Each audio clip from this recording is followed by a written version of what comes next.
Hey guys, how's it going? We are about ready to prune the climbing roses that are growing on the arbors at either end of our raised bed vegetable garden. So the variety here is Colette. They're beautiful, full cupped, light pink, light fragrance rose that blooms all through the season. And I prune my climbing roses in about 5 steps, I think. I'll list them out here in a second. The steps, no matter what variety, are the same for me, with the caveat that I do like to prune mine fairly severe, but they reward me every single season with a huge flower show. Okay, so just a real quick look. Oh my goodness. So there's one rose planted on either side. They are 6 years old, and I've been trying to train them to go down the sides of the fence as well, which we'll get a closer look here when we actually get to pruning, but they're pretty thick, pretty mangy. We got some work ahead of us. And here's the one at the other end. This one's done a great job of growing this way, but it's done a fairly not great job of growing this way. I've got 1 or 2 branches that I've kind of weaved into the fence, and I'm hoping we can train more. Step number 1 is to remove the bulk of the upward growth, all those mangy wild canes at the top. And I do this whether I'm working on a climbing rose or any other rose out in the garden. I don't cut them down all the way to where I want them to be in the end. We'll go in later to make our precision cuts. But by doing that, it eliminates all that bulk, and so you're not getting snagged by thorns. You can see better what you're doing. It's just really helpful, I find. Step number 2 is to remove the 3 Ds: diseased, damaged, dead. So when you get in there and you can see the plant a little bit better, you can see if there's any broken branches, anything that's cracked or bent. Get rid of anything that's showing any sign of disease. If there's red or black spots on your canes, get rid of those. Clean your pruners between plants so you're not spreading things around, or between cuts rather. And any canes that are dead, which those are fairly obvious. They look way different than a fresh green cane. They're kind of sunken and brown or black. You can get rid of those. Also, any weak growth, any real spindly growth, unless it's growing in a direction you want to train it and let it get bigger, we don't like to leave a lot, or I don't like to leave a lot of weak growth, because I want the plant sending energy into all of the robust branches instead. Then step number 3 is to go in and make your precision cuts. So on a climbing rose, you kind of have 2 different kinds of stems. You have the main canes and you have the lateral branches. So if we look at the rose from this side, you can see that this rose has quite a number of main canes. I've got 2 of them that I've trained over to the fence section, and then we've got 1, 2, 3, 4, 5, 6, 7 that are heading up the arbor. Hey dude. But there's a clear difference. Main canes are thicker, darker in color, and then they produce the lateral canes, which are canes that look like this. And these are the canes that are going to produce your blooms. And when we get into the project and get to that step, I will show you close up what I do and how much of the lateral canes I leave. Usually it's just 1 bud or node, which, just as a quick example, you can see this main cane right here. This is a lateral cane. There is a bud right here, and then there's a bud right here. So I usually, and you also can call that a node, wherever there's kind of like a little segment. I don't know if you can see there's segments along there, and that's where, like the segment there, and there's a bud that's already starting to grow. So when I cut my lateral canes down, I usually leave 1, possibly 2 buds. During that step, I also eliminate branches, even the ones that look good, but if there's too many of them together, I like to make sure every branch that I leave has plenty of room for air and light flow. Super important. Your plant will be happier and healthier for it. Step number 4 is to make sure all the leaves have been removed. So all the old mangy looking leaves, those need to go. Anything around the base of the plant, those also need to go. If you are in an area that deals especially like with fungal diseases or insects, eliminating the dead dried leaves will eliminate a lot of your problems. So I always like to slick all those up. Step number 5 is to fertilize. So we'll grab some rose tone and scratch it into the area around the base of the plant. And I usually only do that once a season, maybe twice. I think last year they got it twice. But as long as I get that first feed, I feel like they go for it. So those are the steps. Now we just need to do our project. But real quick, these are the tools that I use. I've got these gloves. They're not technically rose gloves, but I love them for rose pruning. I never get snagged. I mean, I suppose if you got snagged on this side, they might go through, but this side, nothing goes through these. And I still feel like I can do stuff, like I can feel stuff. And then I've got my Velcro 2s, and I am gonna clearly need a ladder. So I'm gonna go grab one of those. We'll grab my rose tone, and we should be good to go on step number 1, which I will go ahead, come in and get all of the top growth off. So just a quick reminder for step number 1, when you're cutting off the majority of this top growth, I don't come in and do very precise cuts. I just make sure to leave plenty of all the lateral canes so that we can come in later when we're doing our precision cuts and we can clean them all up. So I'm just going to come in here and kind of just almost willy-nilly get rid of all this extra growth. But you can see I still left quite a lot of each branch to mess with later. Okay, let's get this step done.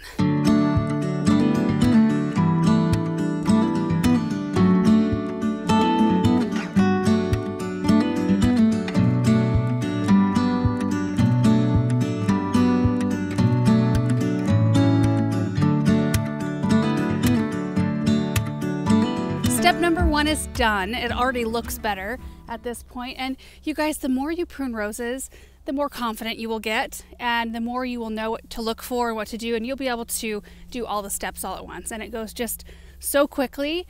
But this is how I did it when I was very first starting out, just kind of methodical, and it made me feel more comfortable pruning. It took me a while to feel comfortable with climbing roses. Okay, so the next step, number 2, is to go in and look for anything diseased, damaged, or dead. There isn't a whole lot on this plant. Oh, that's sort of one I already cut. But you know, things that look like this is a dead part of a cane right here. We don't need that. And here's another example of a cane that's dead. I wouldn't keep this weak of a branch anyway. Like all this little weak stuff, most of it's gonna come out. We'll clip that out. So again, look through your plant, look for anything diseased, damaged, or dead, and then you can move on to step number 3, which is kind of where we're at, and that's to make your precision cuts. Also, look at that pile. That's what just came off the top. That's what we're not having to work around anymore. Pretty amazing. So here's an example of a main cane that is cruising up toward the top of our arbor. And this one has clearly been here for some time because it's big. Look at that thing. And it's produced lateral canes throughout the years too that are a little bit older, and those lateral canes have then produced more canes, and these are the ones that we're going to see blooms on. So what I normally do, like I showed you just a little bit ago, is I follow them down to that first bud or that first node, and I make my cut right above it. Like that. So moving down the way, you can see this cane is actually quite a bit bigger, but I followed that down to the first bud. Do you see that little pink bump right there? I'm just going to make my cut right above it. Like that. I don't worry about angled cuts. I don't think it matters. I just make my cut. And here's an example of a cane that's younger, but I want to train it to be a main cane. So you can see it's nice and fresh green, but it's got tons of lateral canes coming off of it all down the way. And I'd love to have blooms down this whole thing. So what I'm going to do is follow each one of these down to a promising looking bud, usually the first or second, and make our cuts. So we're leaving essentially little stubs all along our cane. The end of the cane's actually not looking too hot. I pull that back through, see the end of that's dead. So we're gonna make a heading cut here, cut it back to where it's alive. We've got some clematis all up in our business too. Ugh. So check this one out. If we follow it from the heading cut I just made, and we've got a whole bunch of lateral branches that will produce new growth and blooms. And like I said, during this step, I come in and I cut out anything that looks like it's, you know, doesn't have quite enough room, or things that are doing this right here, crisscrossing. This one's cruising back in a direction I don't want it to go, so I'm gonna get rid of it. And we'll keep this one right here. And anything that looks like this little skinny branch, if it's somewhere you want to keep it, which, you know, if we back up, I wouldn't mind having something grow and fill in right there. We'll encourage it right now. We can always prune it out later, but I typically don't keep a ton of that sort of growth. And one more thing, if we come around this side of the rows, you can see all the main canes. This is also a main cane that I've trained to go onto the fence, but all 3 of these, 1, 2, 3, are just kind of growing up into nowhere. They're not going to the arbor, they're not going to the fence. I'm going to clean those up and cut those more flush with the plant.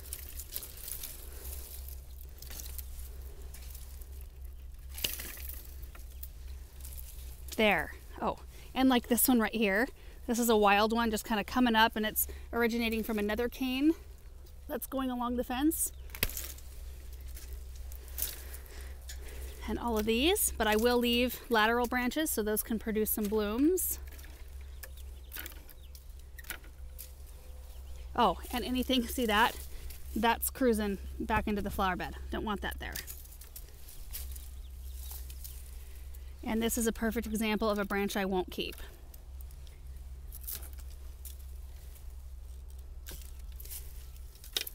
So look, just by doing that, it has just opened this plant up a ton right here, which I think is so great. You can also meld step number 4 into step number 3 when you're making your precision cuts, cutting out weaker growth, making sure there's enough room for light and airflow around branches. You can also kind of remove leaves as you go, so you don't have to go back through the entire plant.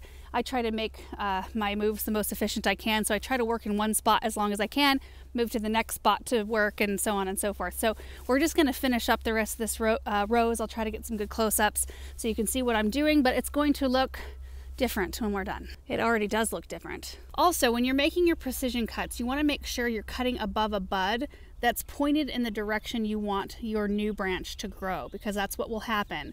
So like in this case, if I followed this branch down, this bud is pointing out this way, while this bud is pointing back toward the fence, and it's going the opposite direction I want it to go.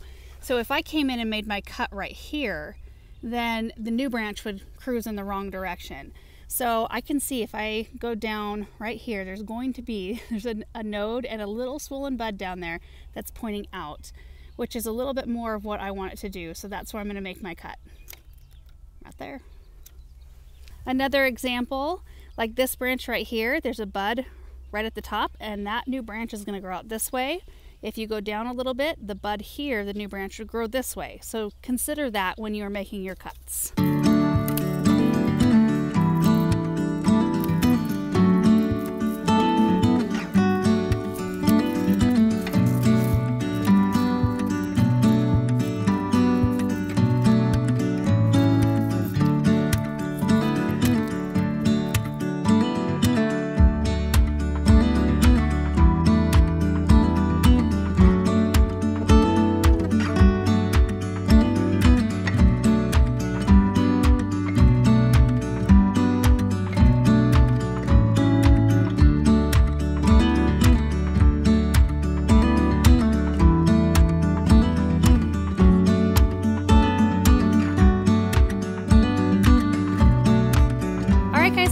Call it with this one. There are some years where I will remove even branches like this big. I mean, I'll take a ton of stuff out and I will leave just the main canes and some few lateral canes that are larger. But this year I decided to leave a little bit more in here, and we'll see what happens for our early bloom show. Usually these are in bloom, like full glorious bloom, toward the end of May, beginning of June, and then they throw blooms through the rest of the summer just kind of sporadically, and then they've got another big show kind of late summer, early fall. They're a really beautiful rose. So we'll see if I decide next year, after leaving a little bit more in here, if we go even harder. I feel like I could just stand here and keep trimming away at little branches that I may have missed, or you know, whatever the case may be. But you can look up through it. You can see lots of space for light and air. It gets a tiny bit thicker right in here, and that's where I'm kind of thinking like maybe I get rid of a little bit more of this.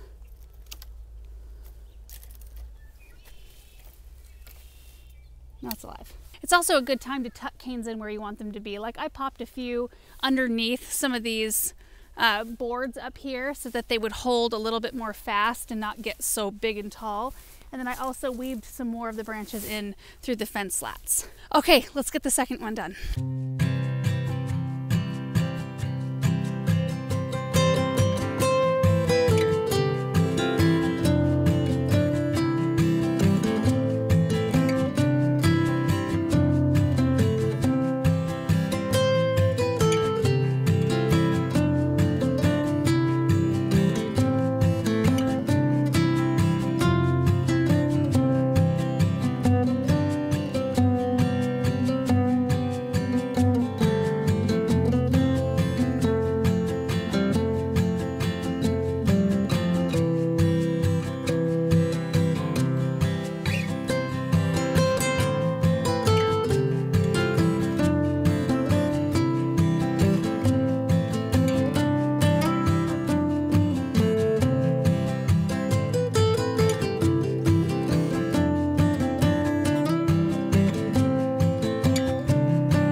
I'm done.